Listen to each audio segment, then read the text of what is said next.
In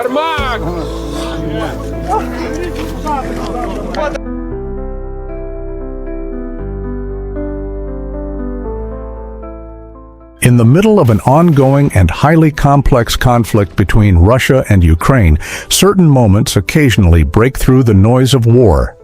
Not moments defined by territorial changes or battlefield reports, but moments defined by something far more human.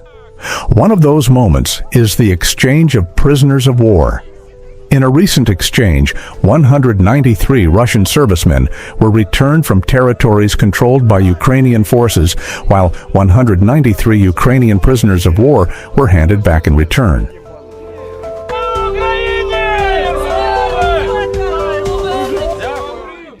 On the surface, this appears to be a simple numerical swap. Equal numbers, balanced terms. But behind those figures lies a process that is far more complicated, shaped by negotiation, diplomacy, and fragile agreements that exist even in the middle of active conflict. These exchanges do not happen quickly or casually.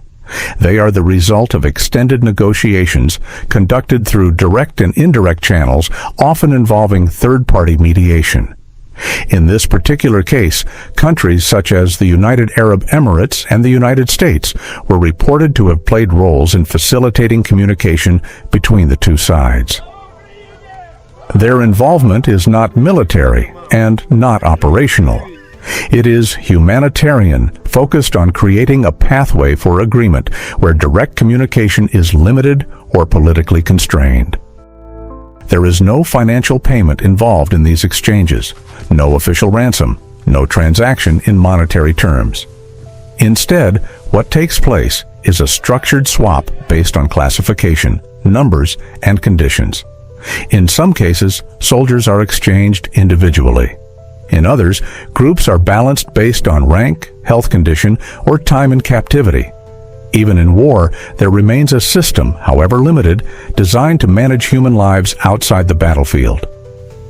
Once the exchange is completed, the returning personnel are immediately moved to safer locations. For Russian servicemen, this often means transfer to Belarus for initial processing.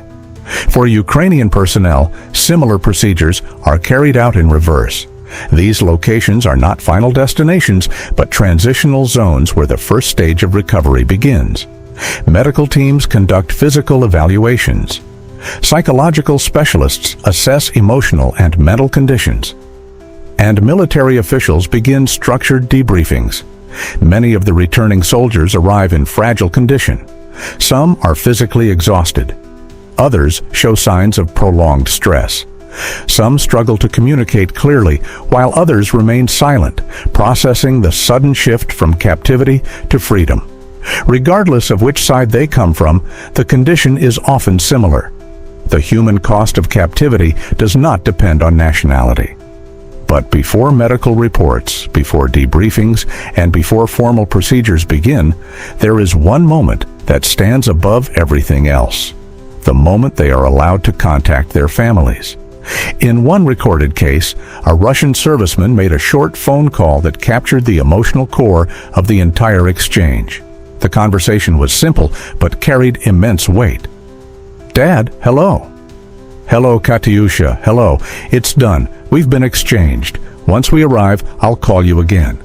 We've been waiting for you so much." Алло, любимая, привет. Все, меня поменяли. Все сейчас в Беларуси. In those few lines, months of uncertainty collapse into a single emotional release.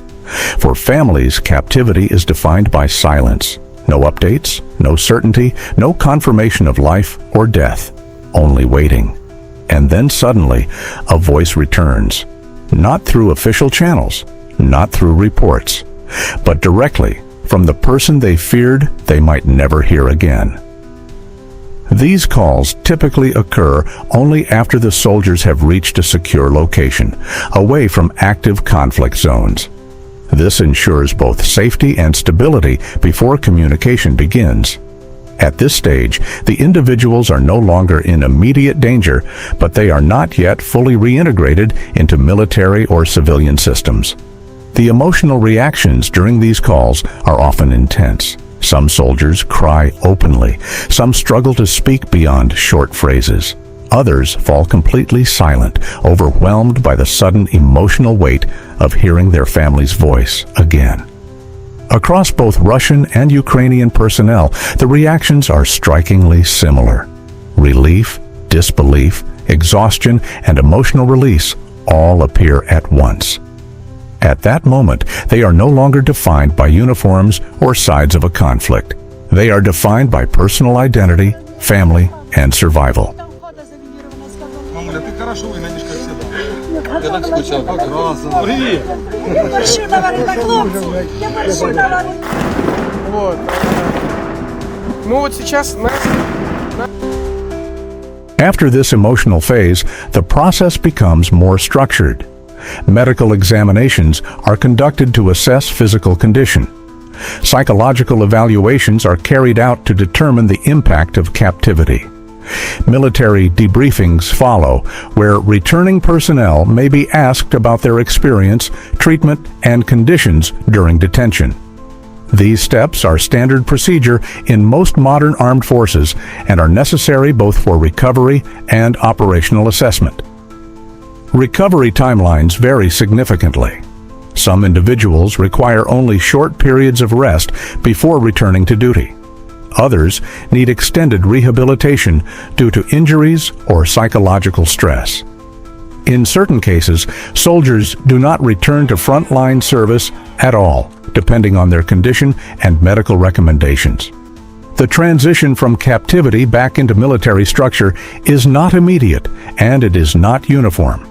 From a political perspective, prisoner exchanges also carry symbolic weight. Ukrainian President Volodymyr Zelensky has repeatedly emphasized the importance of bringing every captured soldier home, framing it as a national obligation and a commitment to families.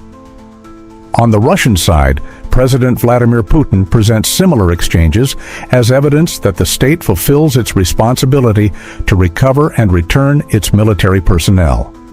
Although the messaging differs in tone and framing, both sides use these moments to reinforce internal narratives of responsibility and state duty.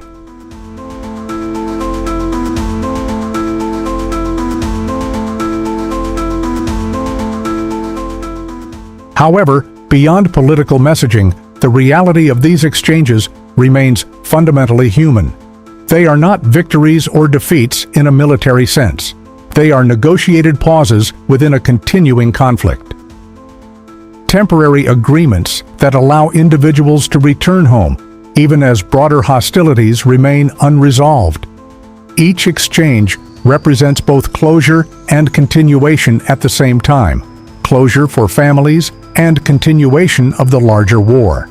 And yet, what remains most powerful in these moments is not the scale of the exchange, nor the political interpretation, nor even the logistics behind it. It is the sound of a voice returning after silence, a child saying, "We've been waiting for you so much." A soldier responding, "We've been exchanged." A brief confirmation that someone who was lost in uncertainty is still alive, because long after the reports are written, long after the negotiations are forgotten, and long after the headlines fade, what remains is something far more lasting.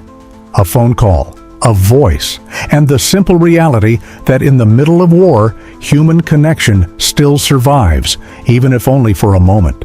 And in that moment, everything else becomes secondary.